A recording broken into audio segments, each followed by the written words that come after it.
I'm Faye Wilson, Vice Chairperson of PAC 14 Board. We're getting near to Christmas, and we're seeing the lighted houses, the decorations on the lawn, the stores are getting busy. Uh, we see Santa Claus, kids are lining up to see Santa Claus.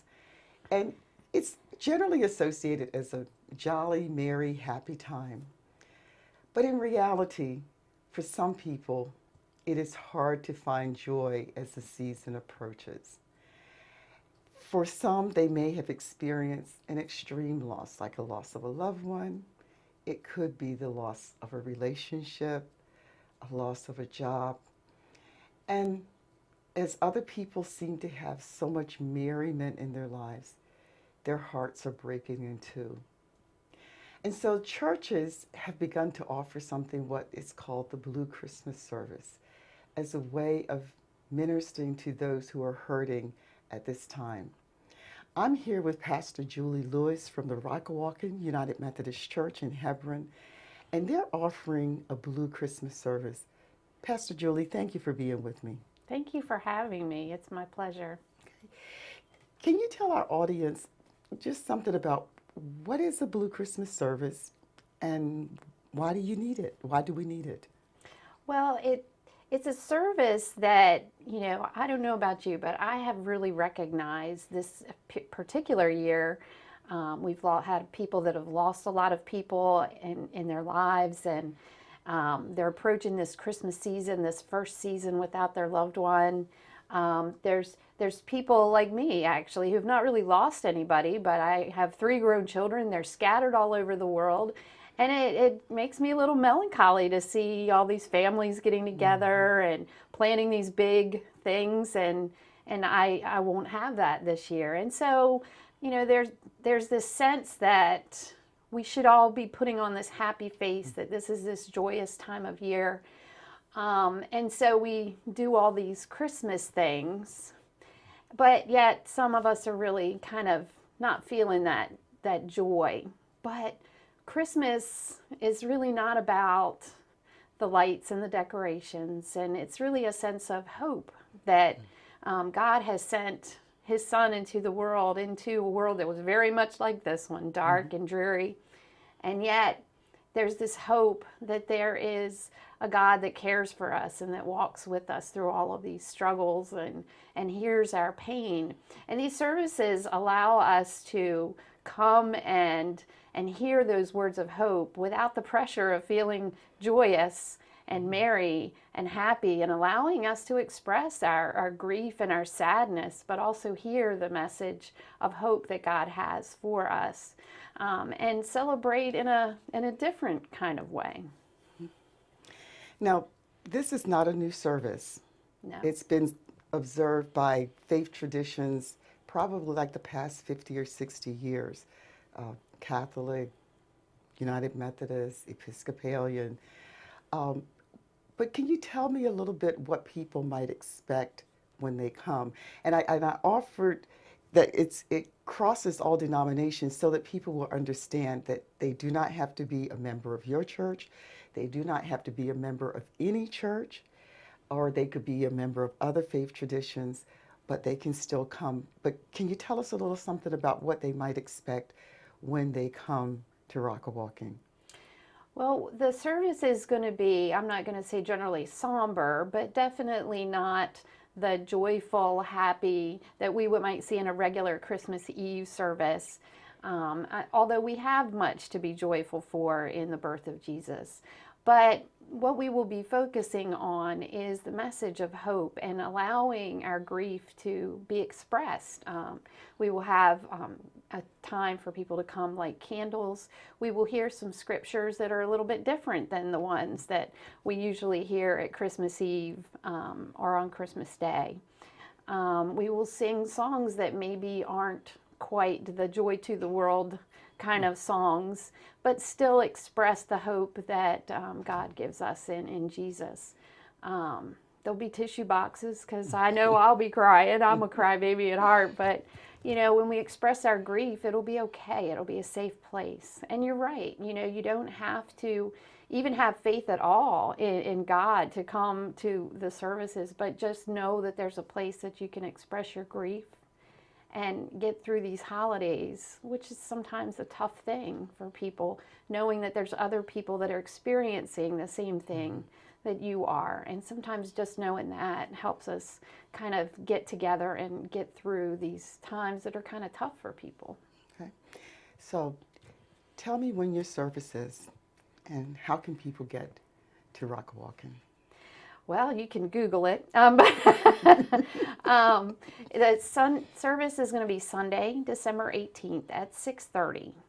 We will actually end our service with a traditional candle lighting and singing of Silent Night. So, for those that like the Christmas Eve service, it'll still be sort of similar to that at the end. And I can't imagine it's going to take more than an hour. So it's not going to be too late at night. And to get to Rockawalken, it's on Rockawalken Road, right off of Route 50 between that and Nanticoke Road. And you hit that road and you'll find us. Yes, and if any persons have ever bought any pies from the Rockawalken your men's association, Yes. It's right across and the street. we have that worship platform with the 3 giant crosses Yes. there on the corner, so you should see it Should be one able way to or see it. another.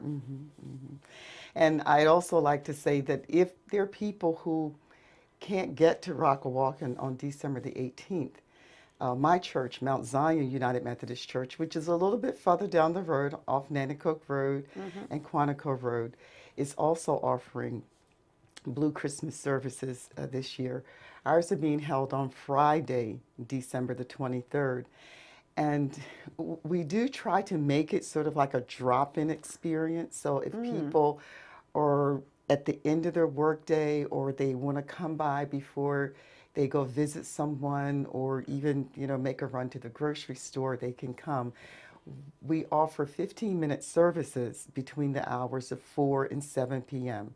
So at every half hour, at 4 o'clock, 4:30, there will be a service. There's soft music, like you, so you have an opportunity to light a candle. There will be someone who will share an experience of how they've actually gone through something, either in the current year or in past years, and how they have been able to work through it. But most of all, what we say is we offer, comfort and support. So if you come and all you want to do is sit in the pew and cry, you can say, I just need someone to sit with me. And there will be somebody right beside you, and like you, there will be lots of boxes of tissues. Yes. I said, because for me, I just had a tremendous loss in my family just 2 weeks ago. I lost a 28-year-old niece. She leaves behind a husband, 2 young boys, ages 5 and 3.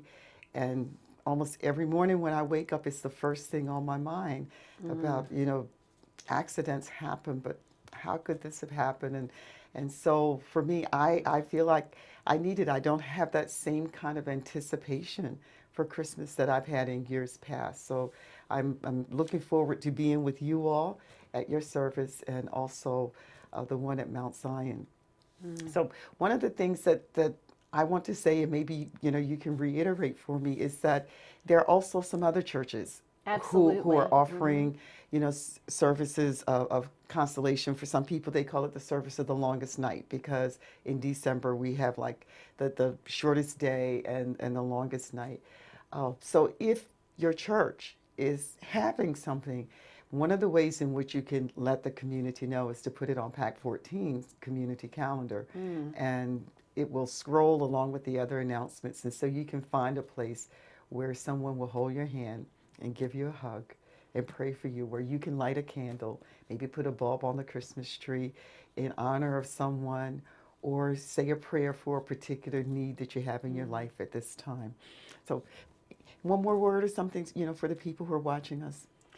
Well, I just want to, reiterate that, our God broke into this crazy world in a world that was full of pain, just like the one that we have now, in the form of a vulnerable baby, to give us hope Give that us there hope, is yes. so much more than that, but also that God is with us and right here, not in some distant, far off place that we can never get to, but right here with us. And that really is the message of hope at Christmas, that we are loved that much.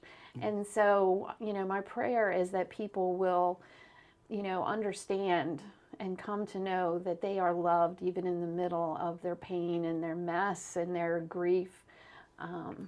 that there is a God that loves them. Wonderful, wonderful sentiment. Thank you again for coming on and letting people know about, this ministry of comfort and care that exists right here in the Salisbury area. Thank you so much for having me. You're welcome. And again, I just want to say to anyone who's listening, and if you're experiencing any kind of despair, any kind of frustration, any sense of hopelessness, you do not have to go it alone. There are people who care. And these are just two opportunities. Sunday, December 18th at 6:30 p.m. at Rockawalken United Methodist Church, right on Rockawalken Road, or Friday, December 23rd at Mount Zion United Methodist Church, Quantico, Maryland, on Quantico Road, right across the street from Westside Primary School. Just come. Just come. Receive care. Receive comfort. We're waiting for you.